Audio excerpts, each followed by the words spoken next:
सुप्रभात।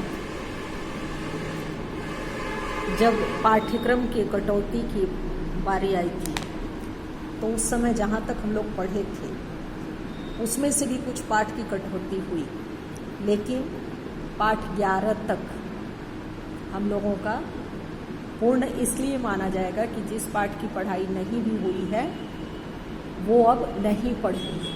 लेकिन पाठ 12 से लेके पाठ 12 जो है भक्ति पदावली, यहाँ से लेकर के और पाठ 25 तक, पाठ 12 से पाठ 25 तक आपको पूरा पढ़ना है।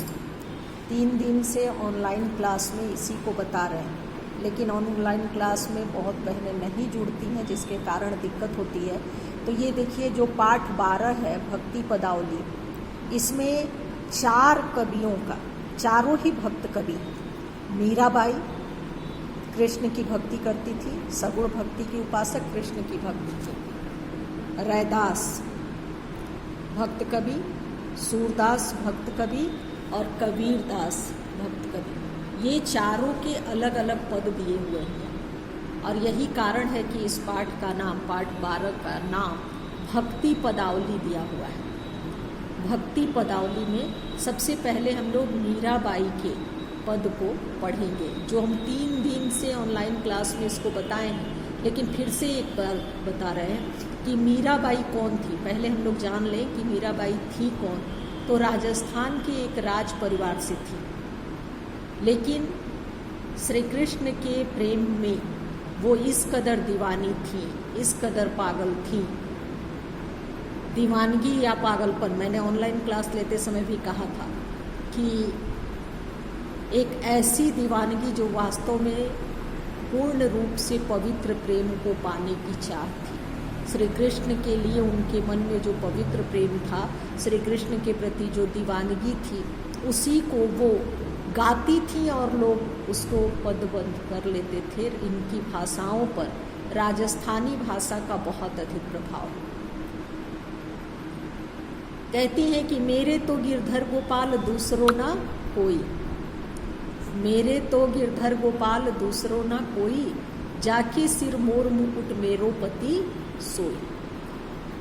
पति की मृत्यु हो गई, लेकिन उसके बाद भी ये श्री कृष्ण को ही अपना पति मानती हैं। इनके पति राज परिवार से थे, लेकिन ये उस राज परिवार के किसी भी नियम को मानने के लिए तैयार नहीं है और कहती हैं कि मेरे तो गिरधर गोपाल दूसरो ना कोई, यानी मेरे केवल और केवल गिरिधर गोपाल ही हैं।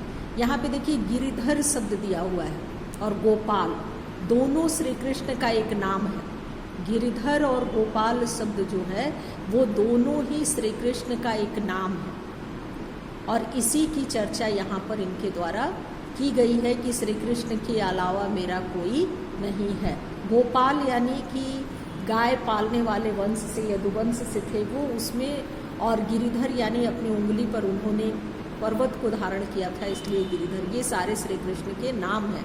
तो ये कहती हैं कि उसके सिवा अब मेरा कोई नहीं है, जाके सिर मोर मुकुट मेरो पति सोई। जिन्होंने सर पर मोर का मुकुट धारण किया है वही मेरे पति हैं। सर पर मोर का मुकुट धारण करने वाले अर्थात भगवान कृष्ण, भगवान के कृष्ण के अलावा और किसी भी देवता में और कहीं भी हम लोग मोर का मुकुट धारण करना नहीं देखते। तो जिसने मोर का मुकुट अपने सिर पर धारण किया है वही मेरे पति हैं। छाड़ी दई कुल की कानी कहाँ करी है कोई, संतन ढिंग बैठी बैठी लोक लाज कोई। यानी कि पूरी तरह से इन्होंने राजवंश की जो मर्यादा है, राजवंश की जो परंपरा है, उन सारी परंपराओं को छोड़ दिया है। छाड़ी दई कुल की कानी कहाँ करी है कोई, जैसा कि मैंने कहा कि राजस्थानी भाषा का इन पर बहुत अधिक प्रभाव है, वहीं की है। तो इस पे भी यहाँ पर ये राजस्थानी ही भाषा है कि छाड़ी दई कुल की कानी कहाँ करी है कोई, यानी कि मैंने कुल की पूरी मर्यादा को छोड़ दिया है। मैंने जो राज परिवार की मर्यादा है, राज परिवार की मर्यादा को पूर्ण रूप से छोड़ दिया है। अब कौन क्या मेरा करेगा इससे मुझे कोई परवाह नहीं पड़ना है। असुवन जल सींच सींच प्रेम बेल बोई, अब मैं प्रेम रूपी बेल को बोने का काम कर रही हूँ। यानी मेरे हृदय में केवल और केवल प्रेम ही है, जिसको सींचने के लिए मैं अपने आंसू रूपी जल का प्रयोग करती हूँ। अर्थात मेरे हृदय में अब जो प्रेम है, उसी प्रेम को सींचने के लिए मैं अपने आंसुओं का प्रयोग करती हूँ। और अब ये जो प्रेम रूपी बेल है, यानी कृष्ण के प्रति जो मेरा प्रेम है, वो पूरी तरह से फैल गया है, वो पूरी तरह से अब फल देने के कगार पर है। और प्रेम रूपी बेल से जिस फल की प्राप्ति होगी, निश्चित रूप से वो फल जो होगा वो आनंद का ही फल होगा। भगति देखे राजी हुई, जगति देखे रोई, दासी मेरा लाल गिरधर तारो अब मोही। यानी वो पूर्ण रूप से किसी भी तरह से यदि देखा जाए तो वो केवल और केवल भक्ति से ही प्रसन्न है। इस संसार के क्रियाकलापों को देख करके, संसार के लोगों के व्यवहार को देख करके उन्हें दुखी हो रहा है, वो रो रही हैं, और वो केवल और केवल श्री कृष्ण से यही कामना करती हैं, श्री कृष्ण से यही प्रार्थना करती हैं कि हे श्री कृष्ण, अब मुझे तारो, यानी मेरा उद्धार करो। तारने का अर्थ होता है उद्धार करना। तो हे श्री कृष्ण, अब मेरा उद्धार करो।